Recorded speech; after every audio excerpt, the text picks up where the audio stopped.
Good evening and welcome to another McMuscles Midnight Massacre Chapter 2, and I'm very excited. You are. All your dreams came true. Because I wanted to be part of the squad growing up. Yeah. You didn't, I guess. I didn't even know about this movie until I met you and you told me, which is such a fail. Like, how did it's I really not weird know? because I always seen the VHS tape growing up in a video store. 1987 Monster Squad, same year as Predator. I have a story about that I might regale with if I can remember it. It was never a movie I saw like trailers for or whatever. Something like years and years later, maybe when it came out on DVD, people were like, "Oh right, Monster Squad." It wasn't a big hit. In fact, it was like a huge bomb. Shocking. I think it is shocking because Monster Squad tells the story of the kids from Stranger Things. Before the kids from Stranger Things. Honestly, I can't remember most of their names. No, me There's Fat Kid. Which I'm going to talk about that. That's why. Well, because so at first when his tormentors, people making fun of him or calling him Fat Kid, which by today's standards is not even really a fat kid. He's like maybe a little pudge. Yeah, maybe he's a little pudge. Plus, one of his tormentors is evil brother from the Wonder Years. Yeah, exactly. And then that cool guy Rudy, I remember his name, who joins the squad late, but he's like super cool. He's got his little penny loafers and socks. What is Michael the name Jackson of the main two kids? I don't know. Yeah. So I remember Rudy, I remember Fat Kid, but his name is Horace. Horace, exactly, because we remember his name is Horace. And Phoebe the Phoebe, the sister of one of them, one of the main guys. Monster. Patrick, Sean, I guess. Anyway, so they're like, stop. His name is Horace. Call him that. When the kid Rudy defends him. Then I'm like, kid. that's great. That's fun. I'm like, wow, they're like fighting fat phobia already in the 80s. I was like, this is so ahead of its time.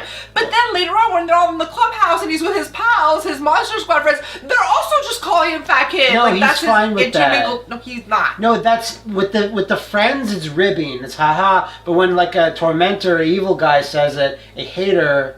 No. I don't know. I just thought it was weird that they stood up and like, that's not his name, and then they're like, hey, Fat Kid, pass me like a donut. It is, but it also strikes me as a very 80s thing. Exactly, so that was more 80s and understandable. Like they couldn't have been so advanced. What's the name of the stupid group of kids in the 50s? They're all like little assholes. Little Rascals? Little Rascals, yeah, little assholes. So, all they were a bunch of little assholes. All these kids live in some podunk town in America. I'm not even and they always have a treehouse / clubhouse. Yeah, no girls allowed. They love monsters. They love Fangoria. They love Godzilla. Lots of Godzilla references in this movie. So I was very happy. So much this movie. So, we gotta get ahead of ourselves. For some reason, there's an amulet. There's an amulet. That's 100 years or something later. Van Helsing's amulet, and Dracula's just. On a plane? Is on a plane that also has Frankenstein's monster. All right, let's talk about this scene on the plane. It's how they get all the monsters there. This movie how do they form the squad? This movie is very sharply written. It's a positive, but I'll just give an example of that while we're here. Is just this guy driving an airplane. He goes, "What the hell am I doing here? What am I? I'm driving a World War II plane from Germany filled with dead bodies." Ugh! And the guy goes, and his co-pilot says "Hey man, come on." They don't complain. They don't ask for something. They don't bother. Yeah, the dead bodies. He gave a list of things, and he's like, "Yeah, I love my job." It's like, you're right. And that was such a funny, good moment. It was so unexpected. I was like, that's so funny. So this is written by Shane Black, who wrote The Lethal Weapons, wrote Kiss Kiss Bang Bang, wrote Iron Man 3, and unfortunately wrote The Predator, the last Predator movie we saw, which was not very skills. Good. Anyway, he does, and this was a movie that he wrote, and it was directed by his directing friend or whatever, and they thought this was going to be the big thing. By his directing friend. That's Frank Decker, I think his name is. They thought this was going to be a big thing, but all the monsters, I guess, was this a Universal movie? I don't know. Because it has all the... I actually think all these monsters are public domain. Anyone can make Frankenstein. Swamp Thing. Dracula. Well, they actually call him Creature from the Blue Lagoon. Isn't that proprietary? No, they don't. They don't call him anything. It's only in the rap at the end of the movie, the world's most 80s rap. Yes, the where rap. He goes, Creature from Black Lagoon. The credits rap. Yeah. It was so important in the 80s and 90s. It was. But, so anyways, it's 100-year convergence thing happening. I think so. So this is the whole thing where it's like, on this date 100 years ago, the thing happened with the amulet and the guy and the Van Helsing, the yeah. limbo, whatever in the Van Helsing. But what's not explained is that scene on the plane just happens. Yeah, right? it just cuts to them. We're on this plane, and then Dracula comes up, he fucks everything up, and there's a big crate that says Frankenstein on it. Also, so somehow Dracula and Frankie were on this plane. They get dropped to where there's a lagoon creature and also a museum with a mummy and a guy who's a werewolf all happen to converge in this one town. So maybe it's like a planet, like aligning like thing. Mercury was in retrograde. Yeah. Mercury was in Gatorade. It's just the only reason that Mummy got shipped to that museum was because they knew the planets, the evil supernatural forces of the world knew that this was time. It's 100 years. We have to get. Or maybe he'd always just been there. He just awoke during because he felt like maybe he felt it was happening. A bit. I think they said this mummy was on loan. Anyway, there's also a wolf man walking around. It is our time. The Monster Squad has to stop the monsters. That's the rest of the plot, really. So I really want to get into the positives, because there's a lot. But then there's, like, a few, like, oh, man, like, I wish this was just slightly different or whatever. It's like, here's a positive. All these monsters are great. It's great seeing this Dracula. This is not, like, the biggest Dracula I think of when I think in my head, like, this actor. He's like a dad that dresses up for Halloween. Yeah. He's like a kinky dad that's like, oh, me and your me and your mom are gonna I'm gonna dress up as Dracula. She's gonna dress up as I saw your Frankenstein. face there. It's like, but your mom's gonna dress up as Frankenstein. Anyway. He just seems like he's not the best. Like he's an asshole. That's good. I mean, his acting's alright. I'm just more referring to his makeup. I was a little bit of like a lot of the group that made a lot of like Stan Winston Studios made lots of Terminators and Aliens and all that crap.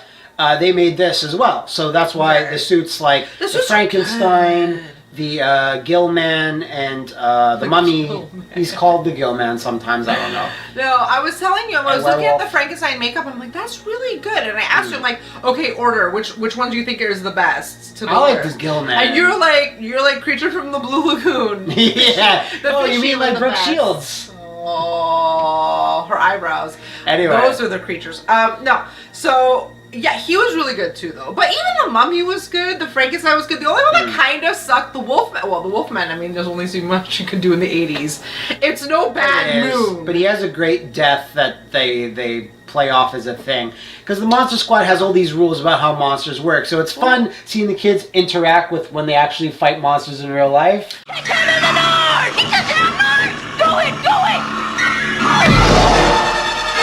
Wolfman's got north!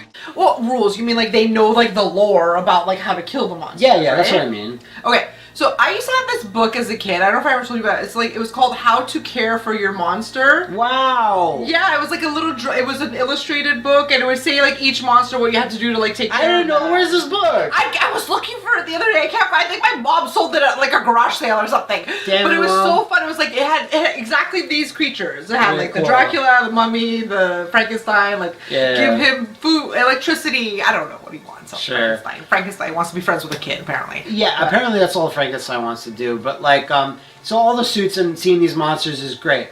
All these kid actors, really fun. It's like of this era where Stop the presses. We like these child actors again. The first thing you said when the little girl comes in on the scene, you're like, she's good. I like her. She's really cute. yeah, she's cute. Okay. So And this she was is around well. the same year as what the other one We're was not Dolls. monsters. This is around Dolls. Yeah, 80s and that is so it's just like really a crapshoot. We're gonna get like fun child actors. So we were like in the 80s. There's bad actors. That's why the Dolls actress was so bad. But then you got little Phoebe over there. She's tearing it up. And it's like I guess E.T. has good kids. I guess I don't need to know. watch it again. Goonies is probably fine. I've watched Goonies a long time. Listen, I'm never gonna say anything bad about the Coreys. Yeah. So, all these kid actors are pretty fun. Except for Bitch Mom, and we call her Bitch Mom because she does the trope that you hate, which is what? Wait, what? The Bitch Mom does a trope because her husband is a... Oh yeah, I forgot the husband was a cop.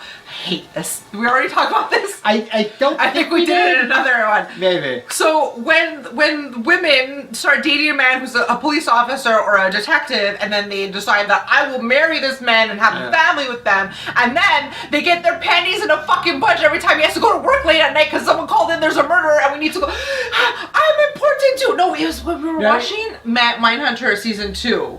Remember the madame, the wife who was like just beside herself that he had to go and travel. Sorry, kid 19 just got killed. You know. But So I remember the line. I remember the line in this movie. He goes, "Honey, I love you," and she goes, "Well, then prove it." Don't go to work. Babe, there's a fucking mummy out. Yeah, the mummy's out walking around. Also, the wolfman got shot and then got up and started walked away. Mummy came into my But he's room. like, sorry, I missed fucking date night and your disgusting meatloaf, you dumb bitch. Like, whatever. The fuck, these women. And I know it's hard. I know it's easier said than done. It's like, yeah, you love the person, but like, if you want Don't a sign family, up. if you don't maybe...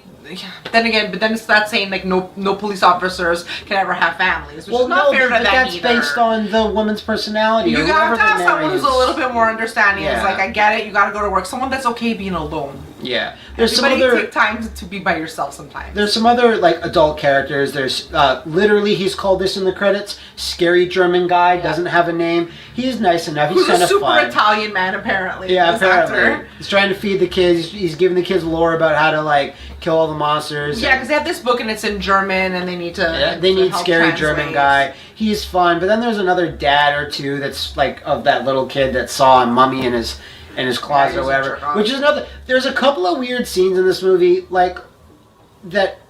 I feel like they just wanted to have a fun gag, but it makes no sense. Yeah, that kind of makes no sense. There's a lot of stuff that doesn't make sense in this, but it's Monster Squad. It's a movie called Monster Squad. Like you can't. There's gonna be like plot holes. You're not gonna like or like nonsensical things for the sake of funniness. There's lots of good lines throughout the movie where you're like, that's pretty funny. Like your favorite one, I think, is like, you're not a virgin, are you? She goes, well, there's Steve, but he didn't count.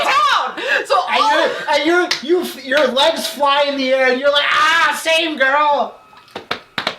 Anyone who's bonus Steve knows. Yeah. No, I just thought it was so funny because they needed a virgin for this ritual and she had to speak in German and German guys translating there. She's saying it and they're like, why isn't it working? If she's saying it properly, she finally got the German like accent right. And then he just kind of looks at her, he's like, you're not a virgin. She's like, well, well, she went along with it. Yeah. Knowing. But she didn't count. I don't know.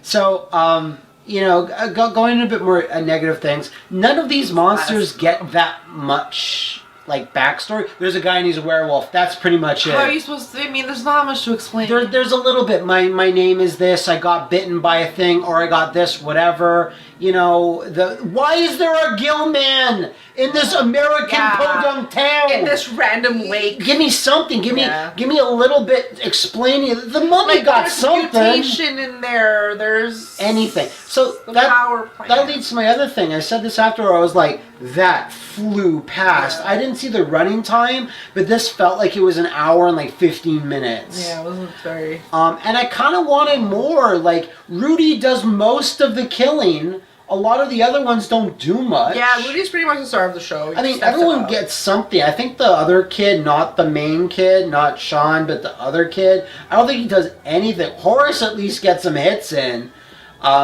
So I actually was like watching, I'm like, I wish there was like a director's cut, or there's a bit more, or there's like scenes restored or put in. It just actually felt like a little underwhelming almost, in the sense that like, I wanted like 15 more minutes. Okay. 15 more minutes is just what I mean. Otherwise, I had a blast. I always have a blast watching this. Yeah. I think it's lessened a little bit since the first time I watched it, when it came on DVD, like the very, very first time. And I watched it again, I was like, oh my god, what's this? Ah! Well, Horace's outfit was cute too, I have to say, with the shirt. It's just like Jubilee. Yeah. He has a big yellow coat. Yeah, it's just like a shirt with like this awesome print. But it was so die for that print. It was so oversized, it went past his knees. Yeah, it was great. Movie's still really And the other kid at the beginning had that shirt, it just said Stephen King rules. Yeah, you'd have that and shirt. And that like 70s font almost. Yeah.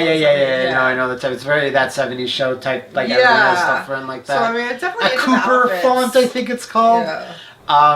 Did you enjoy Monster Squad? I did. I mean, you told me we once watched it before when we first started dating. Yeah, You're like, yeah, I want to show you my favorite movie, Monster Squad. I don't know why your voice is like that, but that's what it was. So Yeah. we watched it, but it was a long time ago, so we just rewatched it, and I still had fun. I mean, I'm always gonna love an '80s movie most of the time. Apparently, they've been looking into making a sequel, spin-off, something, and Monster Squad apparently, 2. what they're told for years, like, this is too similar to It. And then later, this is too similar to Stranger Things, so people will not see it because they'll think it's a ripoff. Hopping on a bandwagon. Even though this is 1987, Kids so in it the 80s. predates, like, the original It. A miniseries. Why don't you just remake Goonies? Like, they're not gonna do that. Well, they have. I'm surprised they haven't done that yet. I am too. But no, this doesn't predate the It book. I don't think 87. I forget when that was, but it predates the TV movie. Because But Stephen King rules. Anyway, that was Monster Squad. I hope you guys enjoyed it. I don't know if there's any other movies of this ilk around the 80s, but we should dig them out next time. That'd be fun, because that's about all of them I know. This and Dolls, I guess. There's gotta be Gremlins, more. There's gotta be. Let us know in the comments. I will give them a watch. And until tomorrow night, Squad out. kick them in the nards. Yay.